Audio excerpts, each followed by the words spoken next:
So how did I switch from being controlling and almost organizing the dates and really low-key, low-effort dates to being taken out on a really lovely date where he's in control of everything? Well, let's talk about it.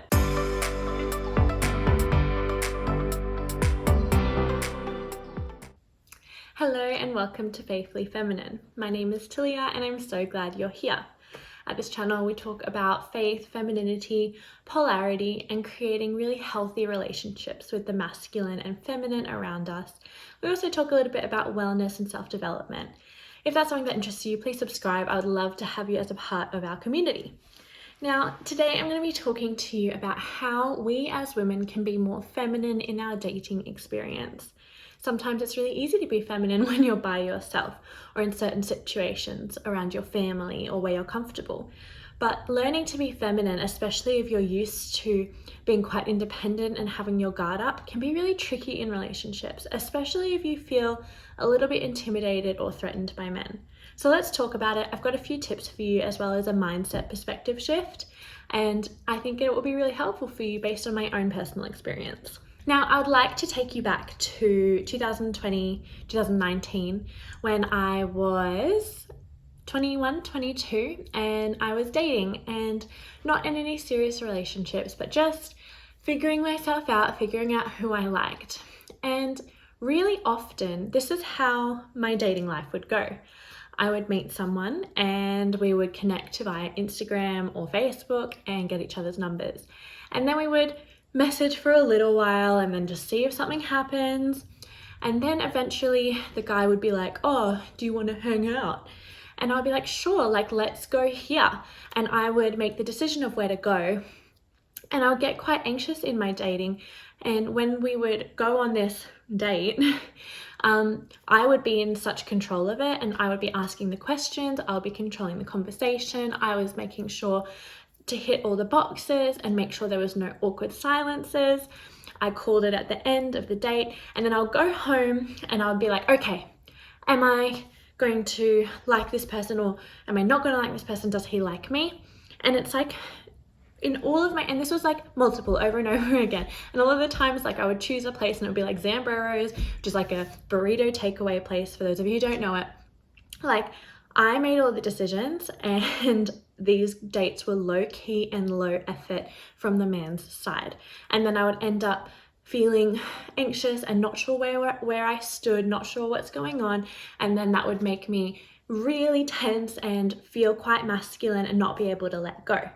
Fast forward to 2022, 2023, after about 6 months of learning how to connect with my feminine essence, the dates that I took part in looked a lot more like this. I connect with a man. He instantly messages me. He tells me, I want to take you out on a date. We're going to go here. It's a nice dinner date. He pays for everything. He controls the conversation. And I pretty much just show up and sit back, look pretty, and enjoy the conversation.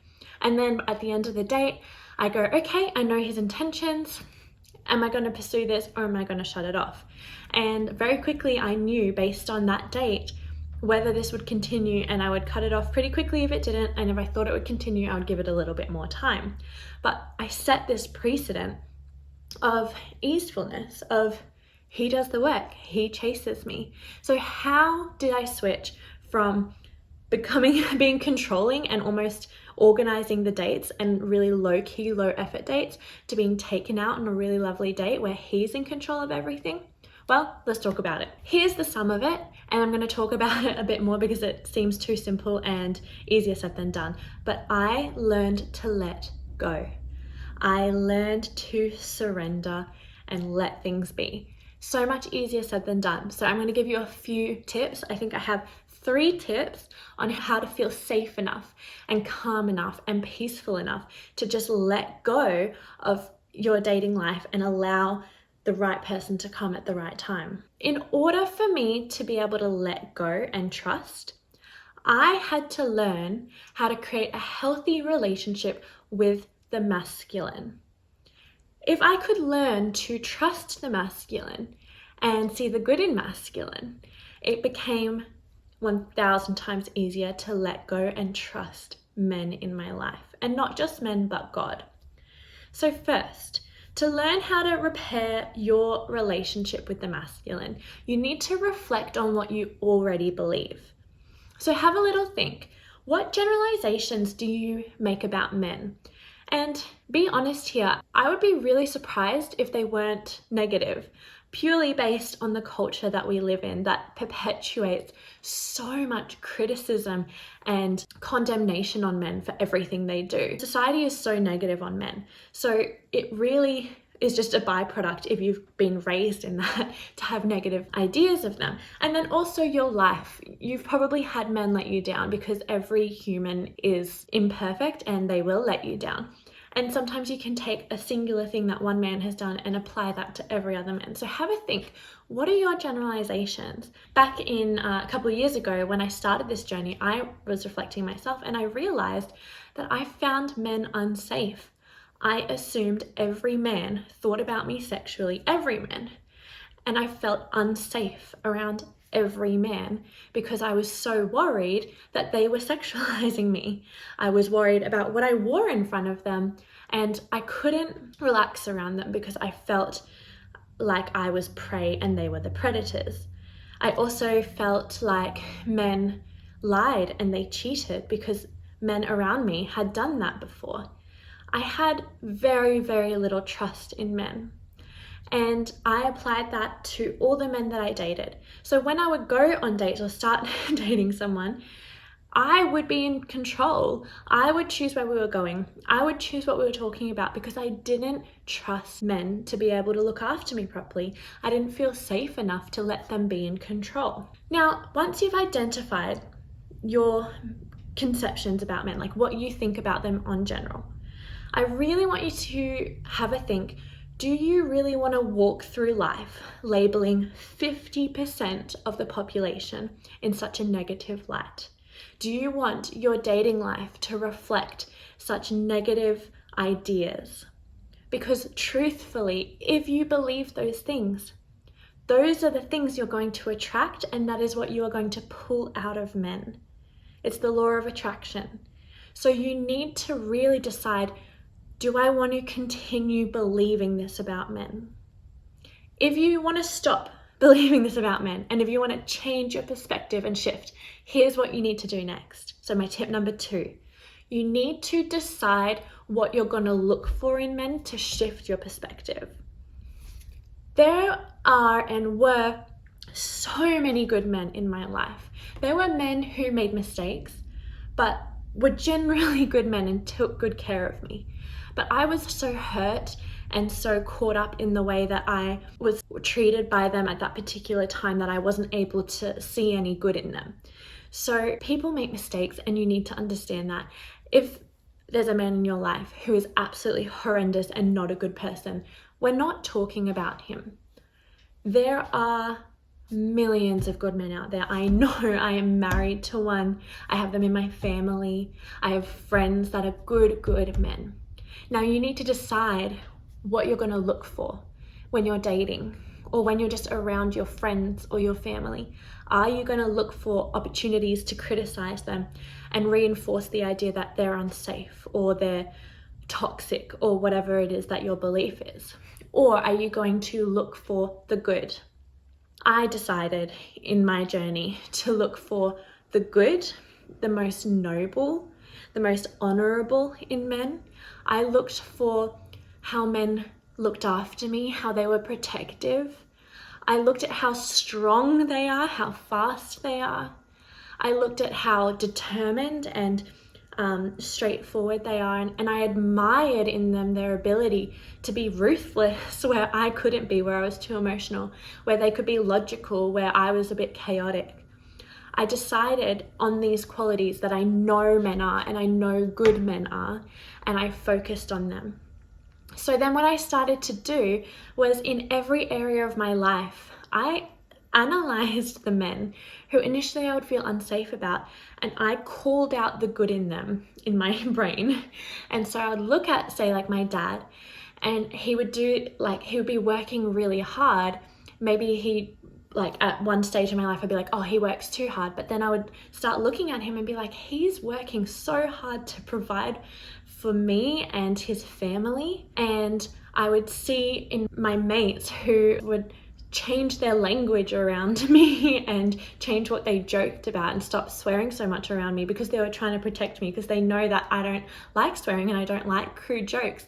And that was such a beautiful protective instinct that they would out of respect for me stop doing that in front of me. The bosses that I had, I would see how they led with such integrity and strength and how they could make calls that were really difficult, and I admired them for that. So once you decide that you're going to look for the good in men, you will start to see all men in such a more positive light.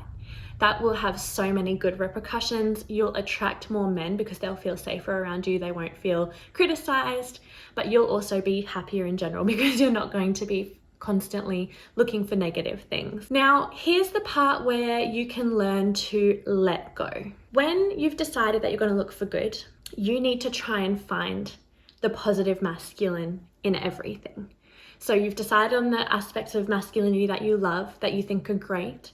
Where are they in life? Not just with men, because it's really hard to go on a date and think, oh, you're so like lovely masculine, I'm just going to let go. You have to do baby steps, and this is what I did. The masculine isn't only in men, it is an energy. So that comes primarily from God, the masculine creator, the Father in heaven. And then you have ways in which masculine permeates our lives and nature. So masculine, I went through what masculine and feminine is in the video I posted before this, so if you want a more clear definition, please watch that. But pretty much masculine energy can be around you in every moment. So masculine is structure, it is solid, and it is stable. So that means that this chair that I'm sitting on is solid and it's stable and it's supporting me. So I can take a breath right now and let go and trust this masculine chair is holding me. Money can be masculine. Your job can be masculine because it's providing to you, it is giving to you. So you can think, oh, thank you, God. Thank you, job, for providing for me. I have enough food for this week. I let go. Okay, so that's like the physical things in your life. Just think of all the ways this room is structure and it's containing me like masculine energy does. I'm so grateful that I have this strong masculine structure that's protecting me from the elements. I let go. And then you can start to think about your relationship with God, how He is always providing for you and always looking after you through these things, through the house that He puts in your life, through the chair that you're sitting on, through the food that He gives you. If you can start to notice that the masculine is everywhere, looking after you, and just taking moment after moment for over a period of time, because this takes time, of just realizing I'm so safe, I'm so taken care of. And then you pair that with looking at the men in your life. Oh my goodness, the men in my life are so strong, they're so capable, they look after me, they provide for me. Then you can start to take these breaths of, I can relax, I can trust because I am safe. Then when you can go on dates, you can sit back and let the men do everything because you're not in a place of fear and you're not in a place of mistrust. You're not critical. You're allowing the beautiful masculine of a man to take care of you, to take you on a date, to court you. And then you're not going to be wasting all your time obsessing and controlling over exactly how you want things to go. You can trust that first of all, you're taken care of by God and the masculine energy around you, and a man will reflect that back to you as well. And if he doesn't, it is so easy to be like, oh, well, I'm so loved and taken care of by God, by the men in my life. I don't need you if you're not gonna like step up to the plate and be the masculine man that I need you to be. But it all starts with you, because you need to set the tone. Your energy goes first and then the men will respond to that. Your energy cannot be caged and closed up, hard and distrustful.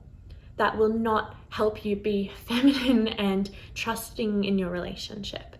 You need to go first and learn that men are good. Look for the good in men. And don't give your attention to the bad in men. The bad men, you stay away from them. And if men make mistakes, we let it go. And we trust that a good, healthy, masculine man is going to come into our lives and take care of us. I'm not saying here to settle for any man. Please don't misconstrue this. I'm talking about how you can be feminine in your dating life, and then you invite more men into your life and you can see the good in them. And then when you see the good in them, you have more options and you're not in a state of caginess and uncomfortability. Please choose a man that has integrity, that has honor, that treats you well, that is kind, and he's not wishy-washy. But I do promise you that if you can get to a place of ease and trust and surrender and loving the masculine, loving men, the men that you attract into your sphere will be quite high standard and high caliber, because that's what this energy attracts. So I hope this is really helpful. Comment your thoughts below. I'd love to hear from you, and I'll see you in my next video. Oh, please like and subscribe as well if you enjoyed the video.